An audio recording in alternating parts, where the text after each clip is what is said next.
Bonjour mes chers élèves, j'espère que vous allez bien. Alors aujourd'hui on va voir la multiplication végétative chez les plantes ou bien ce qu'on appelle la reproduction asexuée. La multiplication végétative est un mode de multiplication qui permet aux végétaux de se multiplier sans l'intervention de gamètes mâles ni femelles. Ça y est. Donc, la multiplication végétative consiste à reproduire une plante à partir d'un organe de l'appareil végétatif, tige, bourgeon ou bien une feuille. Alors, on commence par un petit plan. Ce qu'on va voir dans cette séance, donc on va voir deux axes principaux. Le premier axe, c'est la multiplication végétative chez les plantes dans le cadre naturel. Donc, on va voir la multiplication par stolon, la multiplication par tubercule et la multiplication par bulbe. Et le deuxième axe, on va voir des applications dans l'agriculture. Donc, on va voir la technique du bouturage, la technique du marcottage et à la fin, on va voir la technique du greffage. On passe maintenant grand 3, la reproduction asexuée chez le végétaux, donc c'est-à-dire la multiplication végétative. Petit 1, la reproduction asexuée naturelle. Donc, grand A, les stolons, donc exemple, le fraisier. Donc, on a l'activité 1, donc vous voyez ici, on a le document qui représente bien sûr la multiplication de fraisier. Donc, on voit ici un fraisier, ce fraisier, comme vous voyez, émet une tige aérienne horizontale sans feuilles, dite stolon. Regardez ici, on a stolon. Il y a ici des tiges verticales et il y a ici une tige horizontale. Donc, cette tige horizontale, elle va s'enfoncer dans le sol, comme vous le voyez ici, et elle va donner des racines. Regardez ici les racines et des tiges et des feuilles. Regardez, et des feuilles et des fruits de fraisier. Et voilà un nouveau pied de fraisier. Donc, ce nouveau pied de fraisier, il va donner un autre et ainsi de suite. Et comme ça, on a la multiplication de fraisier par stolon.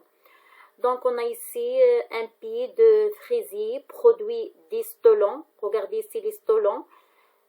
Qui sont des tiges horizontales. Donc, les stolons, ce sont des tiges horizontales. Leur extrémité sont racines et il apparaît un nouveau pied de fraisier qui ressemble au premier. Donc, regardez ici le nouveau pied de fraisier qui ressemble au premier.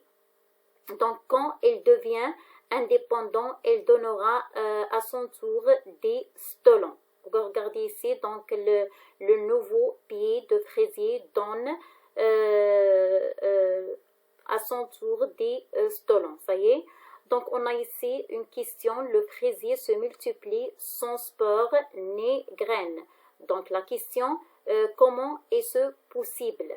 Donc, bien sûr, comme je l'ai déjà dit, que le fraisier se multiplie par des stolons qui sont des rameaux et le bourgeon terminal sont racines et donne un nouvel individu.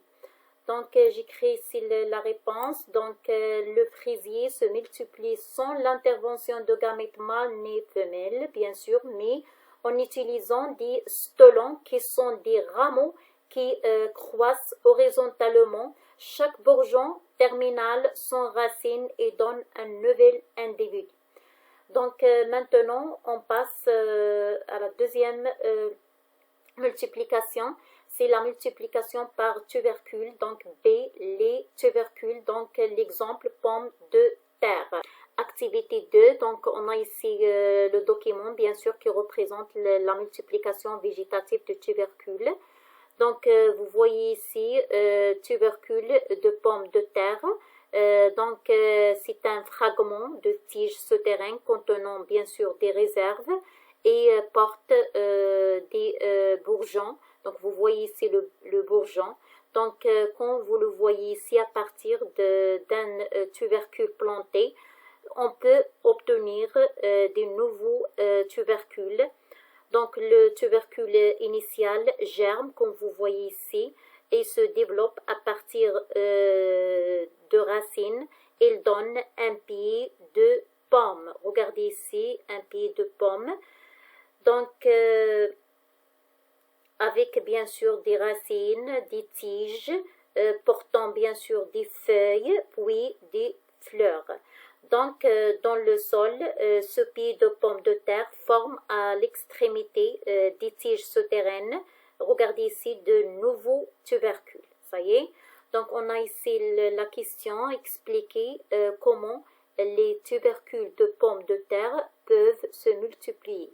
Donc, bien sûr, quand on plante un tubercule dans le sol, une plante se développe, de nouveaux tubercules se forment dans le sol.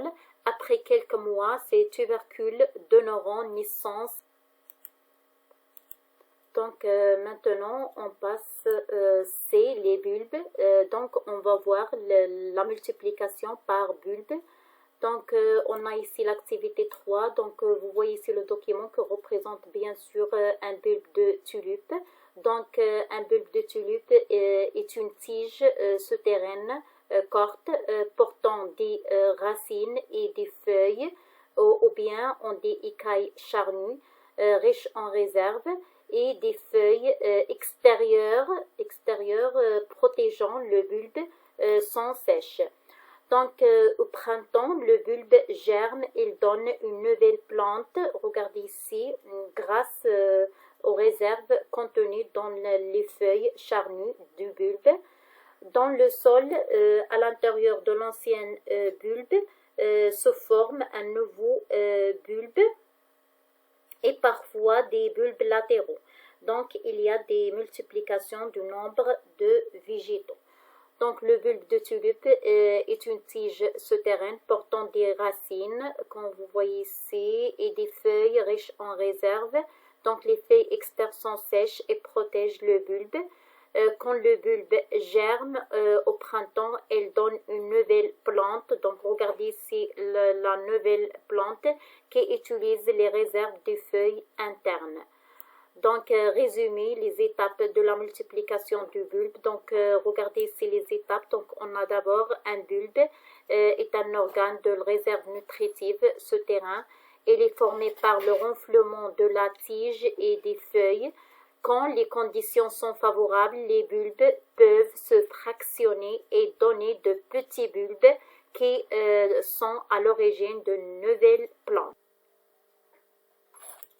Donc, on passe maintenant, petit 2, la reproduction asexuée artificielle, technique de multiplication végétative. Donc, on commence par la technique du bouturage. Donc, vous voyez ici, on a une plante. Donc, le bouturage consiste à détacher et à isoler de la plante mère un fragment. Donc, regardez ici un fragment d'organe végétatif. Donc, il se vend un morceau de tige portant des bourgeons. Donc, et à le mettre en terre. Regardez ici, sans racines.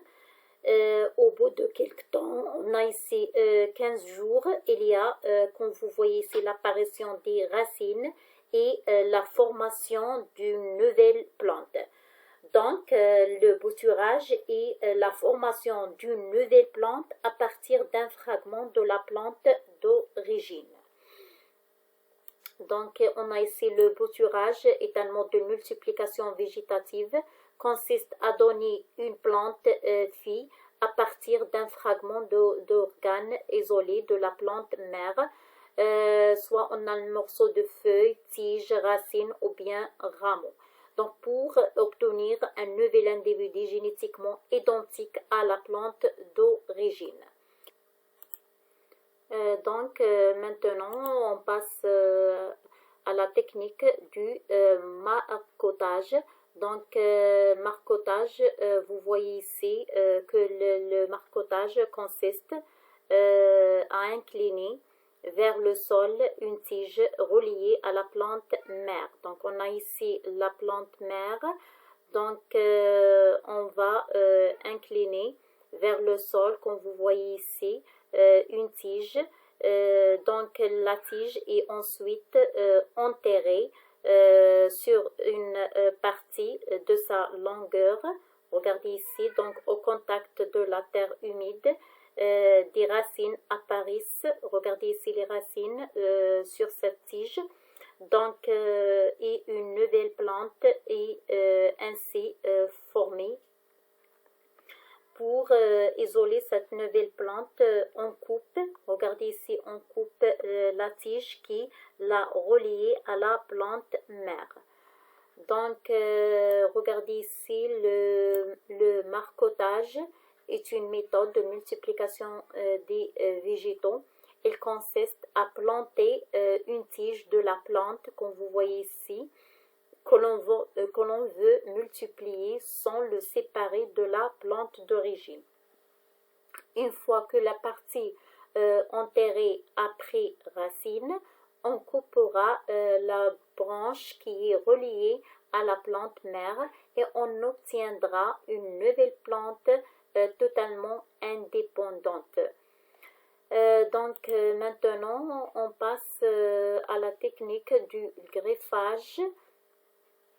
Donc la greffe consiste à implanter un fragment de végétal qui s'appelle le greffon sur un autre végétal, il s'appelle le porte-greffe. Donc je répète, on a ici la greffe consiste à implanter quoi? Un fragment de végétal. Donc on coupe ici un fragment de végétal et sur un autre plante ou bien un autre végétal qui s'appelle le porte-greffe. Donc d'abord on coupe, regardez ici, on coupe la tige du porte-greffe à horizontale. Ensuite on fait une incision au milieu de la tige et on place le greffon, regardez ici, on place le greffon sur le porte-greffe. Donc le greffon se développe bien sûr le porte-greffe et donnant des rameaux, des feuilles, des fleurs, puis des fruits. Donc la greffe est surtout utilisée pour les arbres fruitiers et pour la vigne. Donc la greffe consiste à implanter un fragment de végétal qui s'appelle le greffon sur un autre végétal, il s'appelle le porte-greffe, plus résistant. Donc le greffon se développe sur le porte-greffe en donnant des rameaux, des feuilles, des fleurs, puis des fruits. Et la greffe est surtout utilisée pour les arbres. Maintenant, on passe au bilan. Donc, comme vous voyez ici, donc certains végétaux se multiplient naturellement par la reproduction asexuée. Donc un nouvel individu se forme à partir d'un organe de la plante mère. Donc on trouve, il y a la multiplication par stolon, la multiplication par bulbe et la multiplication par tubercule. Donc, bien sûr, dans ce cas, on parle de reproduction asexuée naturelle. Et il existe plusieurs techniques pour multiplier asexuellement les végétaux, comme le greffage et le bouturage. Donc, ce sont des reproductions asexuées artificielles. Donc, alors, je vous donne des exercices. À la semaine prochaine, Inch'Allah, on va faire la correction. Donc, au revoir.